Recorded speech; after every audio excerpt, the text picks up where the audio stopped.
Hello friends, I am Mayantika and in this video I will be discussing about a water fern, Marsilea. I've started the pteridophyte series where I'll be making a video on Marsilea and other pteridophytes. So this lecture will be in two parts. This part of Marsilea will include the overview, the taxonomic position and its overview, and the anatomy as well as external morphology, economic importance of the Marsilea, and the control measures of Marsilea when it is VD, and the fossil form. The next part of this video will include the reproduction and the life cycle. Overview of Marsilea. First, we will discuss the taxonomic position.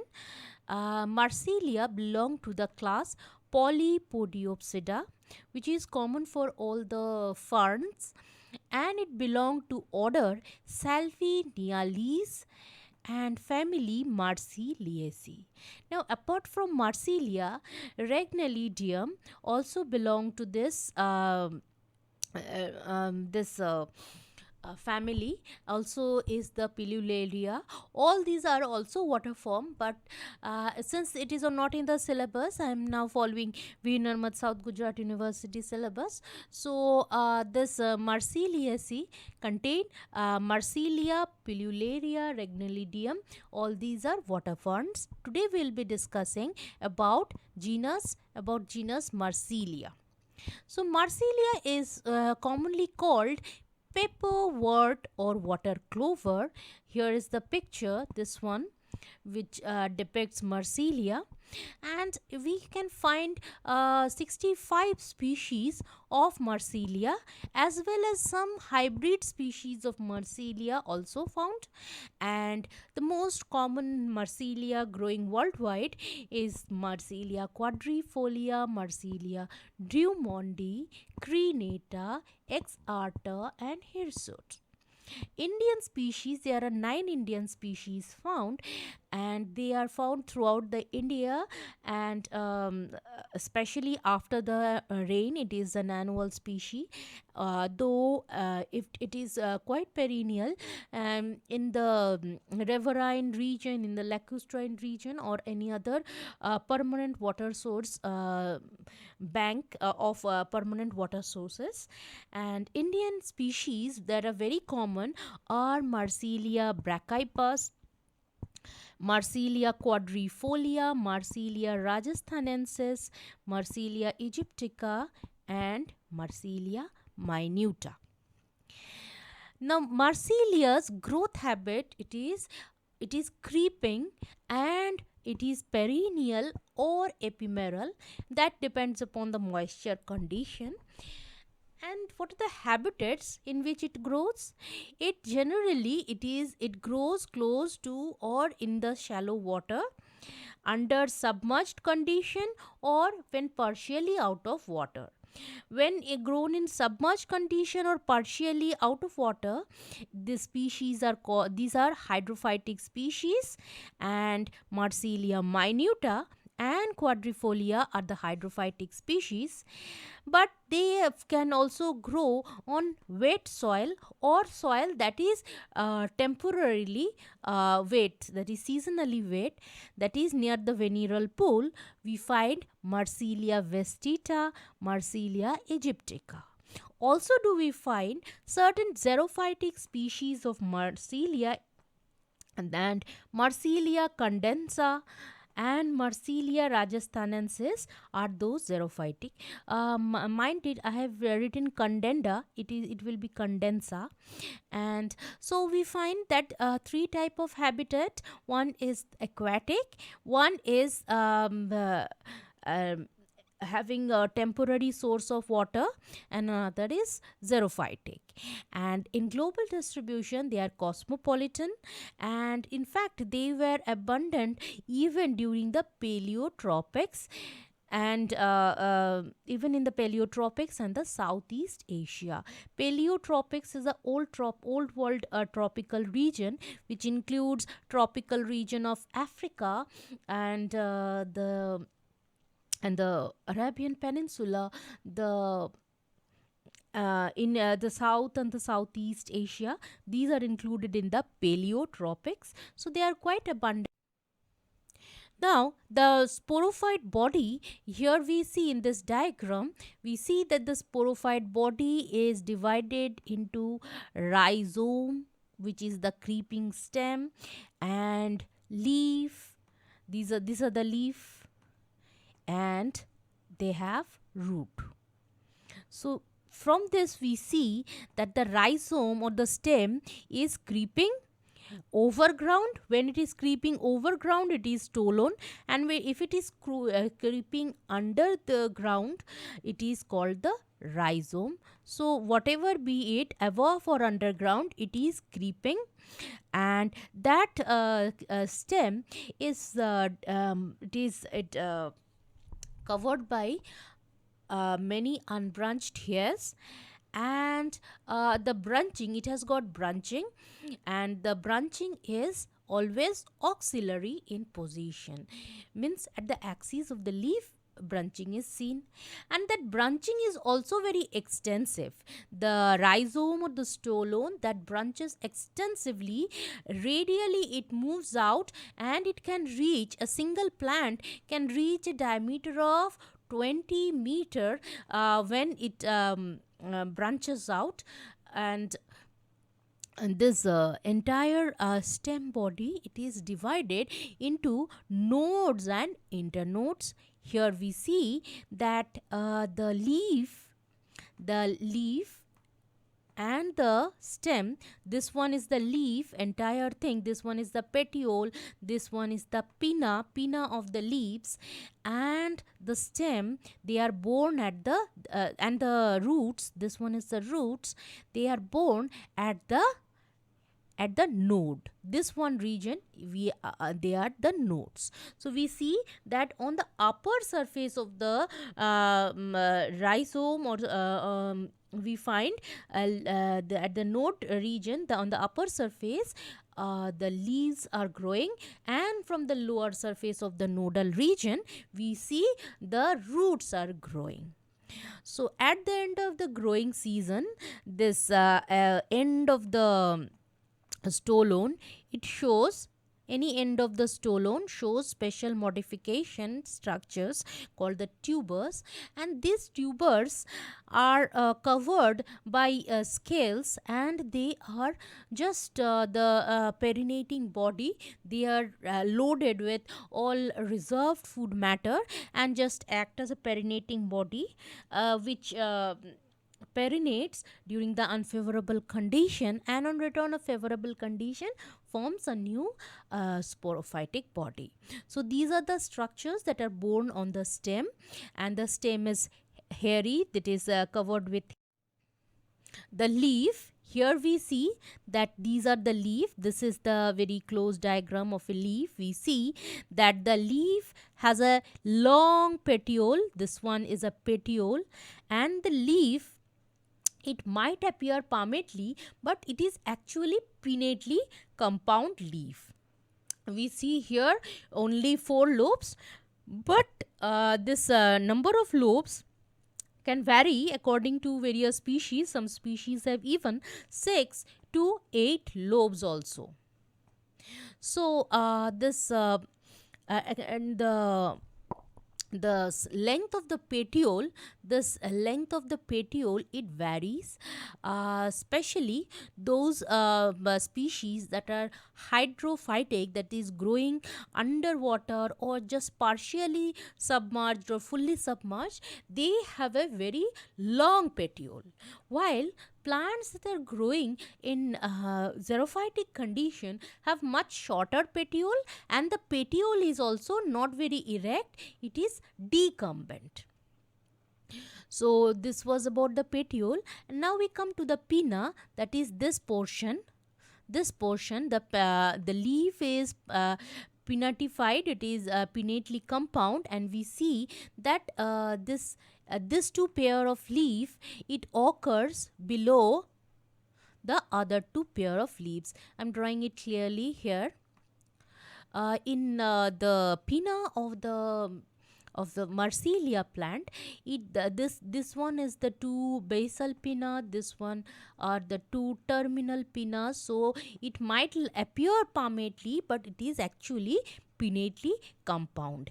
And the leaf is also megaphylous, which means that it is much larger in size, and it has got a central midrib which has ramified, and they have a reticulate venation. So it is megaphylous, and each leaf is mostly tetrafoliate, but 6 to 8 lobes can also be found depending upon the species.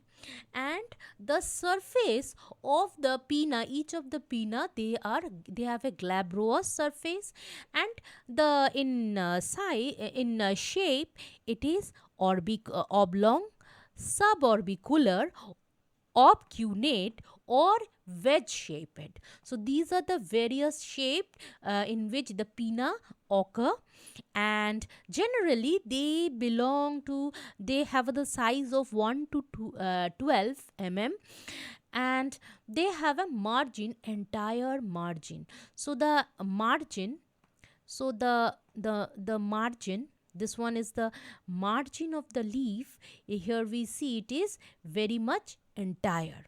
But certain species, especially the hydrophytic species, they have an entire margin.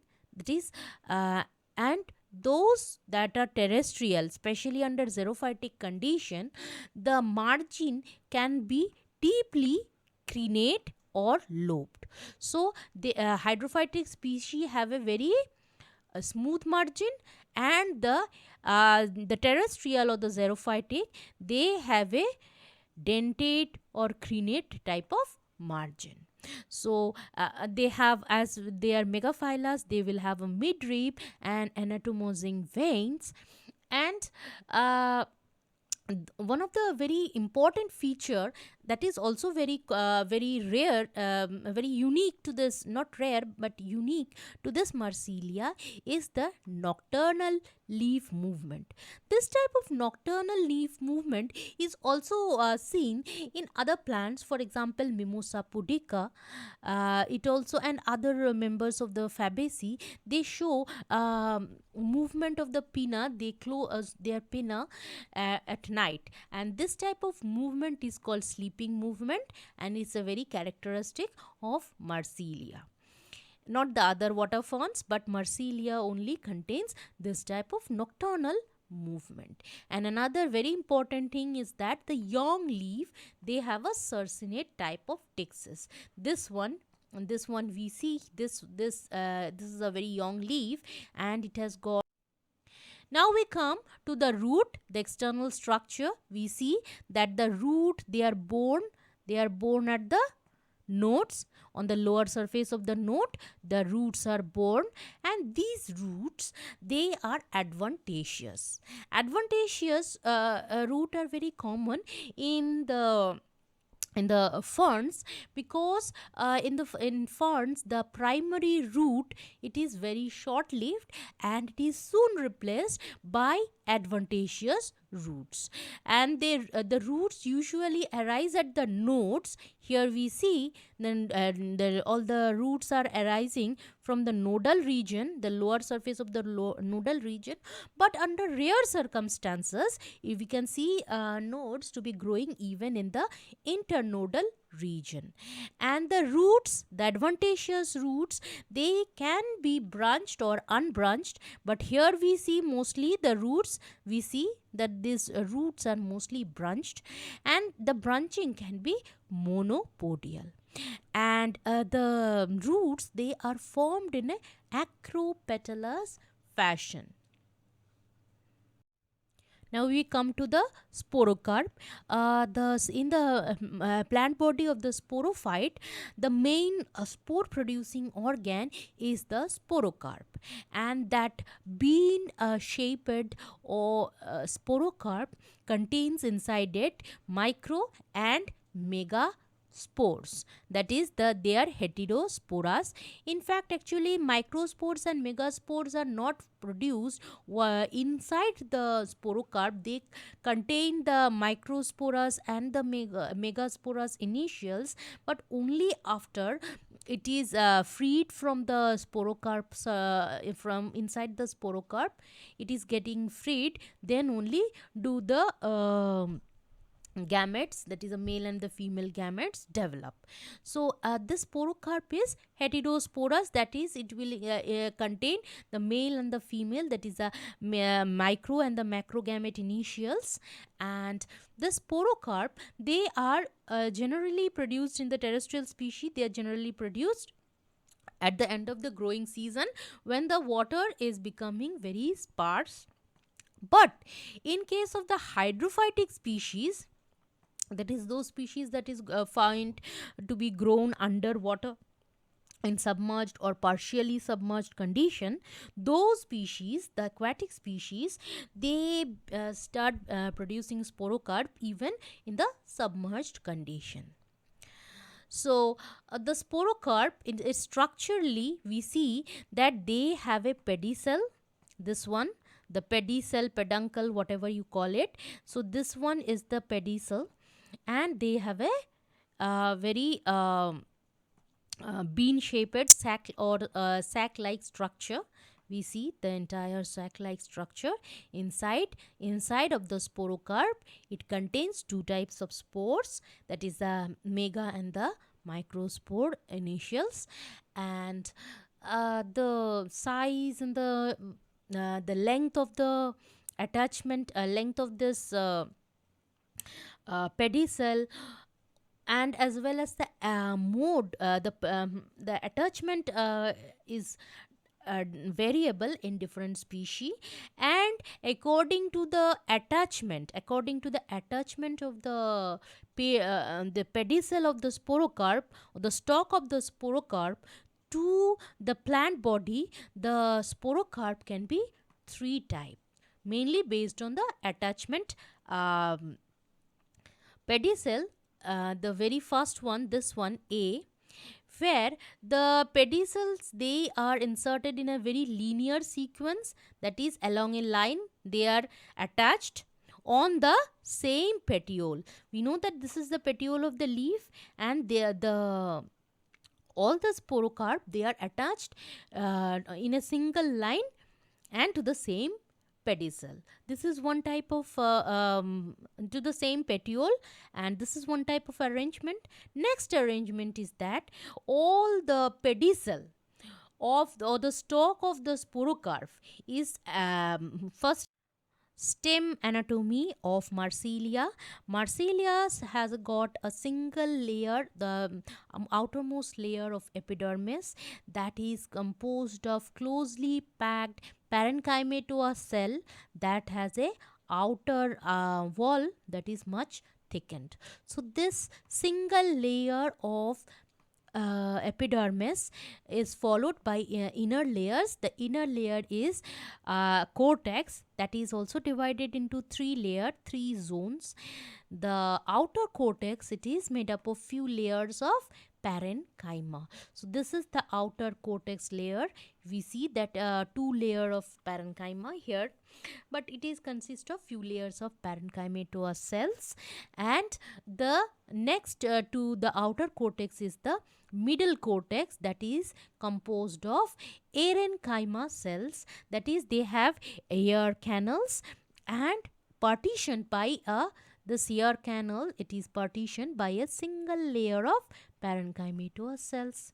So the second cortex layer is the parenchyma, and the inner cortex layer, it is composed of the, we see the inner cortex is composed of very thick walled sclerenchymatous cells, and both the outer cortex as well as the inner cortex contains cells, few cells that contain tannin. Tannin is actually a secondary metabolite. It is used as a herbivory deterrent, and So that is present in the stem, and this makes the plant less susceptible to herbivory. So the outer and the inner cortex contains tannin containing cells. The inner cortex also contain starch containing cells. That is, the inner cortex it is a storage in function. And next to the cortex we find the stele, that is the vascular bundle surrounded by the endodermis and the pericycle. So endodermis is the innermost layer of the cortex, the limiting layer of the cortex, and as the stele, it is amphifloic siphonostele, which means that this layer xylem, this layer of xylem is surrounded on both sides by this phloem. This one is the phloem layer, and this one is also the phloem layer. So the xylem is encircled by the phloem on both the sides, and they have got a pith. This one pith, and this pith can be parenchymatous in the hydrophytic species, and also in xerophytic species it is not parenchymatous, but the pith is sclerenchymatous. So the pith is present in the stele inside the vascular bundle, and the vascular bundle is ring like, that is the amphifloic siphonostele with xylem surrounded by phloem on entire side, and the entire xylem phloem vascular tissue is surrounded by the epidermis and pericycle on both the outer as well as the inner side. So we have this endodermis and pericycle layer, and in the outer side, and also the endodermis. This one is the endodermis region, this one, and the inner pericycle. So they are though in ill defined, but they are present on the both sides. And the protoxylem, that is xylem that is formed earlier, that is exurge, or it can be mesurge, or it is ill defined depending upon the species. It is exurge in Marsilea vestita. The leaflet anatomy, that is each of the pinna, if the transverse section, it looks like this. It consists of an epidermis, single layered epidermis on both the sides, the upper and the lower side. This one epidermis with a cuticle, thick cuticle, and the single layer of parenchymatous cell that is interrupted by this stomata. Now stomata, it occurs on both sides in the land species, but those species that is growing partially submerged, they have only stomata on the upper surface, because on lower surface it has a water layer. So the hydrophytic species have stomata on the upper surface of the leaf, and the terrestrial species, they have stomata on both the surface, that is upper and lower.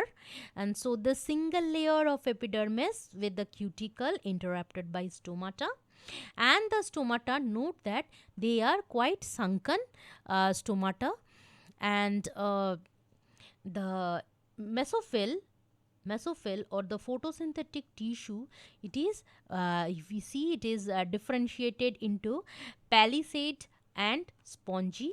The palisade, this one, the cylindrical cells, the palisade is quite elongated and is rich in chloroplast. In fact, they are the main photosynthesizing cells in the leaf.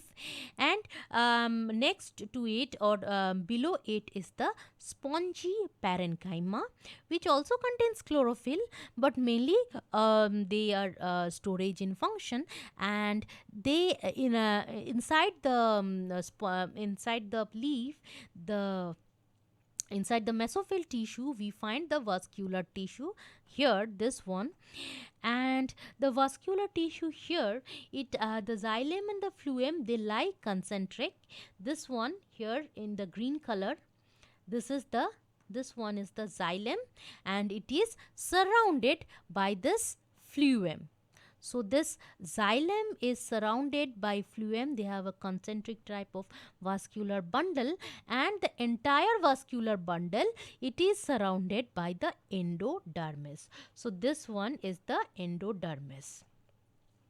So this is about petiole anatomy, or the transverse section of petiole of Marsilea. Now petiole of Marsilea has an outer layer, single layer of epidermal cells compactly arranged, and they have a layer of cuticle, this layer of cuticle on its surface, and inner to the epidermis is the outer cortex. Here also we see that the outer cortex is parenchymatous, and the middle cortex, they contain erenchymatous tissue, where the ear spaces, they are partitioned by single layer of parenchymatous cells, and this ear canals, they lie in a ring like structure, and they are arranged in a ring. So inner to the erenchymatous middle cortex, we find this region of inner cortex, and inner cortex has we see that they have thick walled sclerenchymatous cells, some of which contains also starch and tannin. Some cells contain starch, some cells contain tannin. So the inner cortex is also similar. The cortex, the outer, middle and the inner cortex of petiole has a similar is similar to that of the cortex in the stem. We see this type of similarity. Next to it is the vascular bundle, that is surrounded by the endodermis, single layer of endodermis. We see this single layer, and endodermis and the pericycle. So the vascular bundle is surrounded by the pericycle and the endodermis, then the pericycle, then the vascular bundle, and the vascular bundle we see that is V-shaped, this structure, V-shaped xylem, that is surrounded on both sides then, by the phloem. So if this one is the xylem, it is surrounded by phloem on both the sides. So in the V-shaped region, in the very center of the V-shaped region, that is these cells are the tracheids, and the at the arm of the V-shaped cells, V-shaped xylem, that is these cells, these are the xylem parenchyma. So these are the xylem parenchyma born at the arm.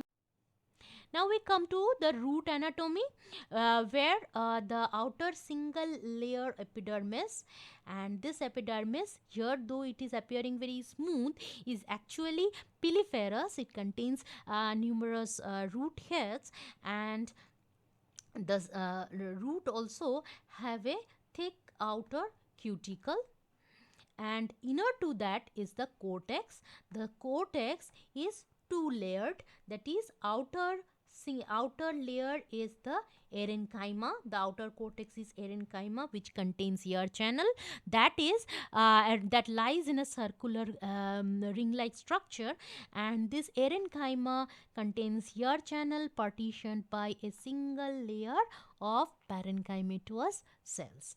The inner cortex is parenchymatous or sclerenchymatous, depending upon whether actually it is sclerenchymatous in the xerophytic and parenchymatous in the the region is parenchymatous in the aquatic species. So inner to the cortex, in the root, we find the single layered endodermis,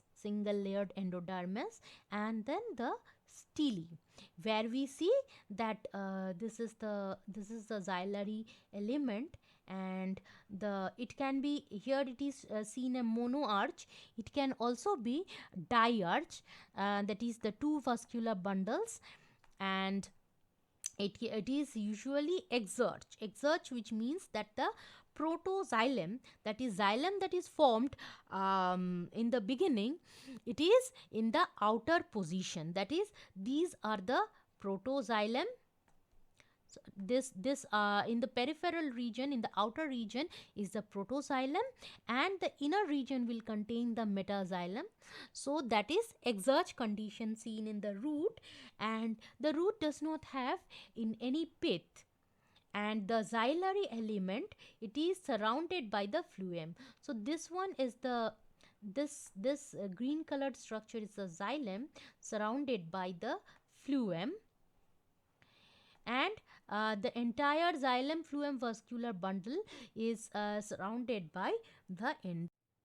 Sporocarp anatomy, or the sectioning of the sporocarp, we see that sporocarp are the spore bearing organ in Marsilea. So they have got a thick outer layer to protect the inner sori or the spore bearing organ. They have got a sporocarp wall, and that sporocarp wall is three layered. The outermost is the epidermis, which is single layered, closely packed cells and interrupted by stomata. They have got, epidermis have got a cuticle covering, and also at young stage they have a layer of hair that appears in the young stage only. Next to the inner to the epidermis is the second layer, that is the hypodermis, which is two layered. The hypodermis is two layered, and the outer layer, it contains palisade cells, that is the elongated cells, and elongated chlorophyll containing palisade cells, and inner to the this palisade cell we have another layer of hourglass shaped cells. This inner layer, it is very important because this hourglass shaped cells, they at maturity they disintegrate and gelatinize, and this gelatin layer of this hourglass disintegrated hourglass cells, they are quite instrumental in the dehiscence of the bivalved sporocarp. So the sporocarp, they dehisce due to the internal pressure created by the mucilage that is generated from this inner hourglass shaped cell layer. Here we see, this is the section, and this elongated structure, each of this structure, this is called a sorus. Singly they are called the sorus, and this collection of this sorus is the sori. So this each of the sorus, they contain, here we see that this small sword like structure, and this entire spore like structure, they contain two type of spores. They have a megaspore and contain many small microspore also. So this type of structure can be seen at the if we see it under high magnification, this type of megaspore producing structure, and the microspore, that is the male gamete producing structure. Here it can be very clearly seen. This type of structure, it can be seen. This sori, we see that the sori, all the sori, they are arranged one after another, they lie adjacent to each other. Each of the sori, this one sori is lying adjacent to the next, so they lie in a adjacent way.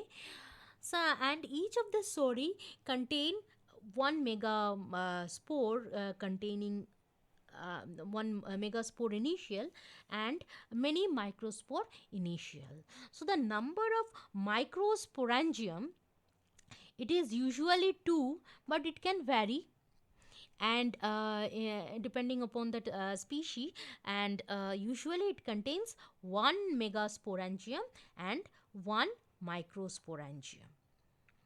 So this is the So Marsilea has got economic importance. First, it is considered a weed in paddy field, but apart from that, traditionally also it is used in the Southeast Asian cuisine, as well as the cuisine in by the tribal people of Australia. In Java and Indonesia, the leaves of Marsilea crenata are eaten, and Marsilea drummondi, it is eaten by the stem, or the rhizome is eaten by the aborigines living in Australia. The stem, it is very much rich in starch, and it is a paste of it is made, and later on cake is prepared from it. So both the species, Marsilea crenata and Marsilea drummondi, they are the edible species. And but too much consumption is not good, because continuous consumption, it will degrade the vitamin B inside our body, because this Marsilea contains one enzyme, thiaminase, and it destroys thiamine or vitamin B1 in our body. So continuous feeding of this Marsilea, any part of the Marsilea, is not good. Also, one thing is that Marsilea has got high amount of oxalic acid, and that is not good for people who are suffering from gout. I've forgotten to written this one in the economic importance. Apart from that, they have also got medicinal value. It has been traditionally used, the leaf juice, leaf extract, as well as the stem, the starchy stem. It is used in various traditional medical therapies. Apart from that, they are also very common ornamental plant, especially in aquarium and landscape gardening. We find various species of Marsilea. In fact, many species, hybrids of Marsilea is also. And when it turns very weedy, especially in this picture we see that it is turning weedy, so in that case we can do mechanically, we can control it by just hand pulling, or also by a harvester. There is no known biological control measure, but however they can easily be controlled with the herbicide benzsulfuron methyl. However, it is not that much weedy, consider as compared to the Echornia or Salvinius. So the many fossil form, that is 9 fossil forms are found, and here in this diagram we are seeing the fossil form rhodites that belong to the lower Cretaceous. So this was all about the first part of the video. In the next part of the video, I will be discussing about reproduction and life cycle of Marsilea. I have started the pteridophyte series, where I will be discussing also Salvinia, Adiantum, Teres, Alsophylla, Lygodium, Glechnia, and I have already made a video of overview of pteridophyte, and that video link to the pteridophyte video I have put in the description box. So do comment on the video, and whether any topic you want me to discuss in detail. If you like this video, do hit the like button, share it with your friends, and do subscribe to my channel. And thanks for watching this video.